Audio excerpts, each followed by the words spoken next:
Welcome, Peaches. Have a seat at my table, and I'm going to find out what is the harsh truth that your guides want you to hear today. So go ahead and choose a critter. You have stack 1, the bunny, stack 2, the fish, stack 3, the deer. Hit the subscribe button on your way down to finding your timestamp, and here we go.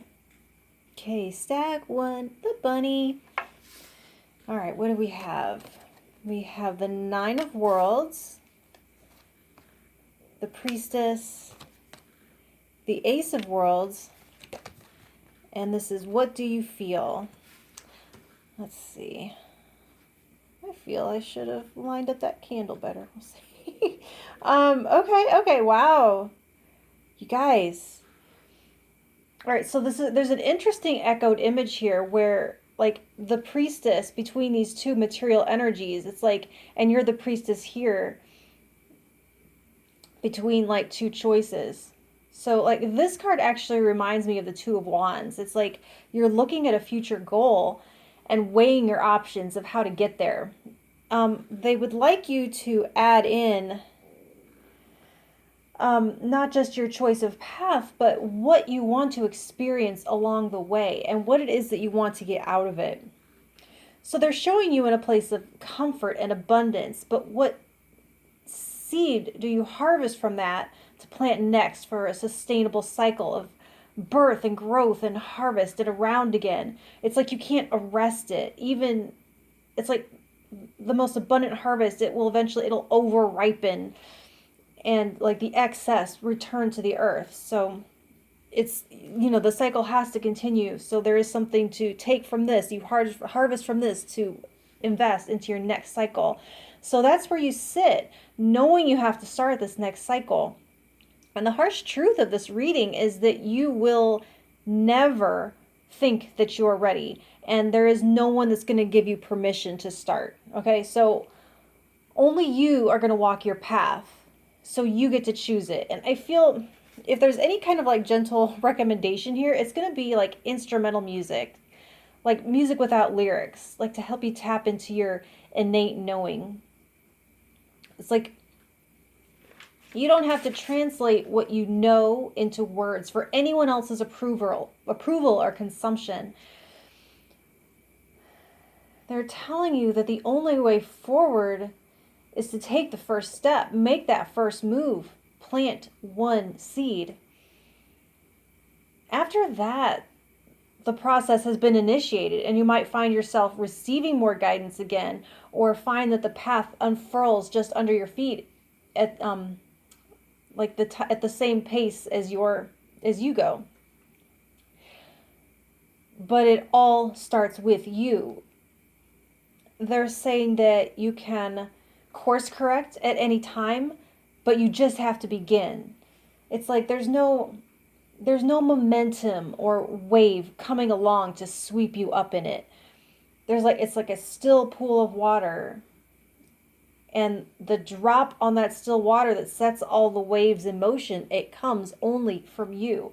And so they are saying to tune out drama, to tune out others' projections, energetic entanglements, expectations. They say you have literally everything to gain. So that's what I have for you, Stack 1. And if it helped at all, or if you're going to use any of this information, please let me know by hitting that like button, and I'll talk to you next week. Thank you. All right, Stack 2, the fish. What do we have? We have Devil's Play, the Lovers, 10 of Worlds, and Relax the hold of darkness and be at cause. That's such a strange phrase. I mean, I know what the card means, but I always thought that play of words, or that way of words, was interesting. Be at cause. So they are actually calling you out in a big way here. They're saying yes to everything you want. The harsh truth is that you have to say yes back. They're showing me like a warm, cozy safety blanket of no's. All of the no's of social convention that they tell you are for your own good and they're going to keep you safe are actually keeping you from your birthright, which is your power. they're saying something kind of interesting. The difference between wizards and muggles isn't blood or birth, it's belief. So like when one is told that they have to stay in the real world, muggles are the ones who believe it and comply. And then at the same time, like for every reading you get like this, you'll get one with like that tells you to be logical and to be grounded and tap into that swords energy, and you're like, well, which one is right? It's so confusing. That's just it. Both are. It's a dual reality, and most people only live in one or the other, but you're a multi-dimensional being, and that means being able to embrace and operate in darkness and light, mundane and magic, masculine and feminine. Not bouncing back and forth like a seesaw, but by being whole, possessing both polarities at the same time. Not just a half, one of the polarities. So disciplined and free, individual and at the same time part of a community. It's talking about maintaining boundaries and still being able to be intimate with someone. It's like you live in a concrete reality governed by physical rules. If you jump off a roof, the umbrella will not keep you from breaking your limbs. And yes, there is also another one, an unseen one. They're totally calling you out on this weird self-fulfilling prison of denying yourself joy and pleasure until you receive joy and pleasure. They're saying you're living in a kind of a paradox there, and they're saying that you won't be rewarded with enjoying what you do after building success. They're saying that you build your success on the momentum of enjoying what you do. I'm sure you've heard that what you focus on is what grows, right? So if you're shoving off your dreams because all of this drudgery, all of this day-to-day stuff has to come first, that's what you will have, because that's what you're fostering. So they're saying your dreams are calling you. Just say yes. Okay, stack 2, that's what I have for you. And if this helped in any way, let me know by hitting that like button, and I'll talk to you next week. Thank you. Okay, stack 1, the deer. You have Sage of Worlds, the 7 of Cups, and the Hierophant. And then the Sacred Fool. Uh-oh, she's not wearing a shirt. YouTube, you didn't see that. Don't shut me down. Okay. All right. So they're showing you with a certain image to uphold.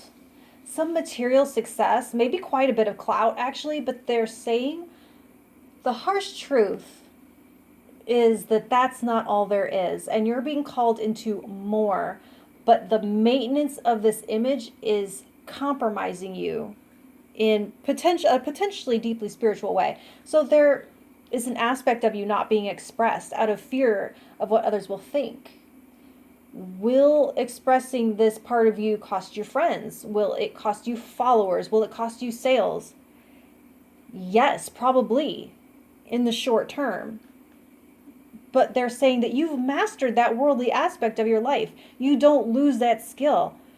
You'll always be able to take care of yourself. You'll always be able to find a way to capitalize and to benefit. That's child's play for you right now. They want you to take a risk on an inspiration without thought to whether or not the world will accept it. The harsh truth is that you aren't actually free if you're molding yourself according to an algorithm or prevailing wisdom. They want you to be truly free. They want you to be a leader. They're asking you, do the masses have good taste? Does something being popular automatically mean that it's everybody's and automatically mean that it's in everybody's best interest? Do you want to be exceptional, or do you want to please everybody by not challenging them? They're asking you, who's pulling your strings? The harsh truth is that you do have to cut them if that next level of freedom, enlightenment, authenticity, whatever you would call your next elevation or your next evolution is. They're saying that conformity blocks your divinity from expressing. So that's what I have for you, Stack 3. And if this helped you or challenged you in any way, please let me know by hitting that like button, and I'll talk to you next week. Thank you.